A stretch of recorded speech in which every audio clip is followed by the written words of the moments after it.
Блатото. Това е особен свят. Самостоятелен, живеещ свой собствен живот. Имащ както постоянни обитатели, така и временно пребиваващи гости. Свой глас, свои шумове и най-важното – свои тайни. Тези думи на френския писател Ги де Мопасан сякаш най-точно описват същността на блатата като ценно местообитание за живот на голям брой видове растения и животни.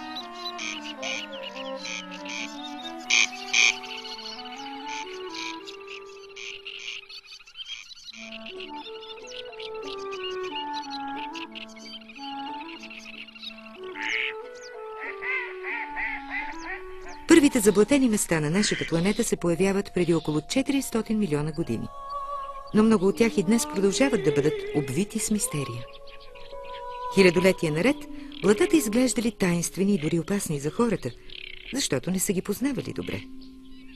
За много от древните племена те са били свещени места, които са почитали като домове на някои от боговете, пред които са се прекланяли. Но този култ не продължил дълго. За съжаление, неутолимият глад на съвременното общество, насочен към завоюване на нови територии за обработваеми земи, довел до пресушаване на по-голямата част от влажните зони в целия свят. Огромни територии, ценни и дори уникални местообитания за множество редки представители на флората и фауната са били безвъзвратно заличени от лицето на Земята. По тази причина и в България в средата на 20 век общата площ на всички естествени влажни зони намалява близо 20 пъти.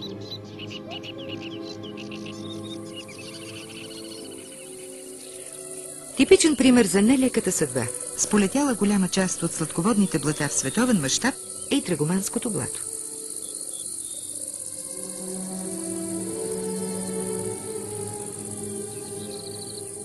Разположено в понижението между възвишенията Чепън и Триуши, Драгоманското блато е част от разнородният комплекс блата, влажни ливади и карстови била в северозападната част на Софийското поле, който в миналото се е характеризирал с огромно разнообразие от животински и растителни видове. За много от тях тук са били единствените находища на територията на страната. Но дори и на това място, сред неповторимият ландшафт на Драгоманската котловина, човешката намеса е успяла да промени в голяма степен природната среда.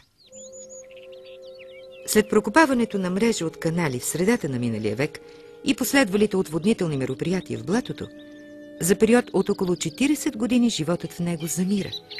До неотдавна. Поради икономически причини, днес водата на блатото вече не се изпомпва и резултатът е налице. През последния половин век Драгоманското блато никога не е било по-пълноводно. Днес то заема площ от около 200 хектара, по-малко от половината от територията, която е заемало само преди 80 години.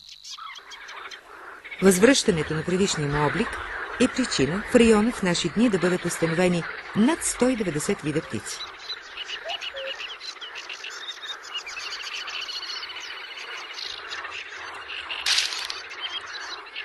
Разположено по протежението на Балканския миграционен път Виа Аристотелис, както в миналото, така и днес, Драгоманското блато продължава да бъде важна междинна спирка за много птици по време на прелет.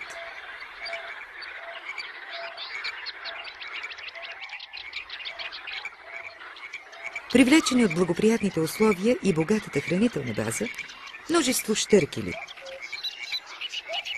различни видове дъждосвирци и чапли използват територията на блатото за почивка по пътя към гнездовите си територии. Разнообразието от дневни гръбливи птици, сред които тези осояди и вечерни ветрушки, допълва пъстрата пролетна картина от пернати мигранти. Въпреки че по-голямата част от птиците се срещат в района около блатото, само по време на прелет, немалко от тях остават и за да се размножават в него.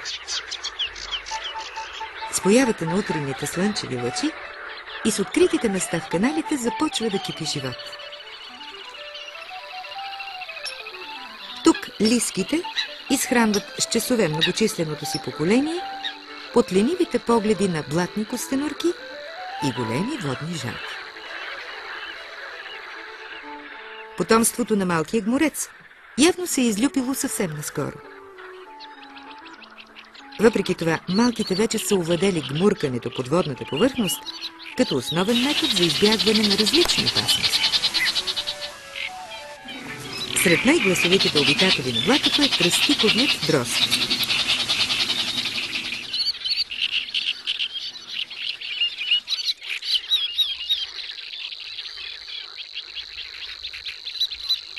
Той предпочита да свива гнездата си сред тръстиките по периферията на каналите, като разстоянието между тях често е едва няколко метра.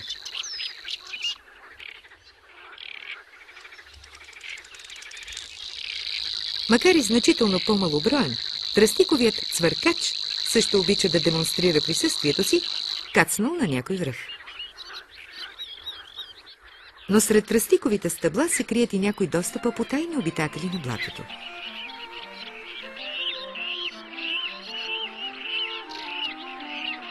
В гнездото на малкият воден бик всеки момент ще се излюпят първите малки.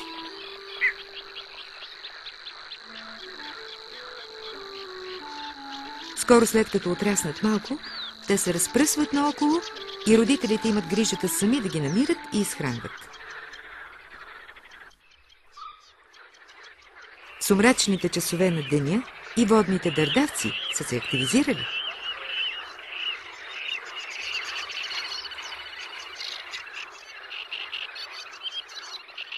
Дългите им пръсти помагат да се задържат без много усилие върху обраслата с растителност водна повърхност, любимото им място за търсене на храна.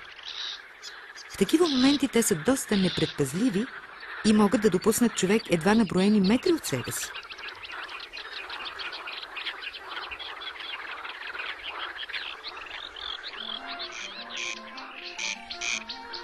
Ливадите около Драгоманското блато, карстовите хълмове и бялата снага на хълма Чепън също приютяват множество интересни обитатели.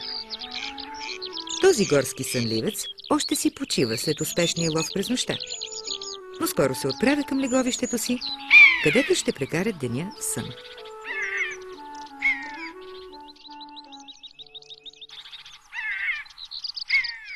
Белоопашатият мишелов е най-характерната гръблива птица за района на Драгоманското блато.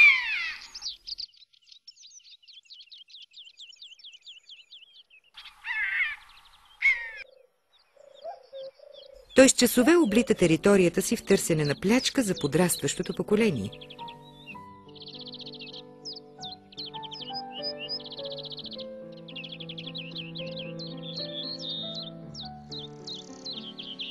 Понякога се налага да прогонва хищници, по-големи дори от него, като този скален орел.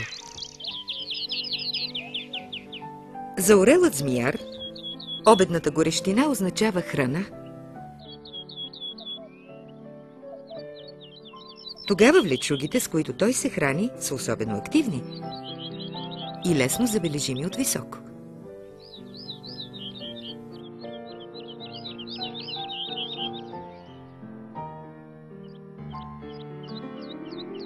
Ориенталски каменарчета, черногуши ливадарчета, жълти стърчиопашки. Трудно е да се обхване многоликият свят от размножаващите се около блатото видове птици, а те представляват само малка част от всичките му обитатели.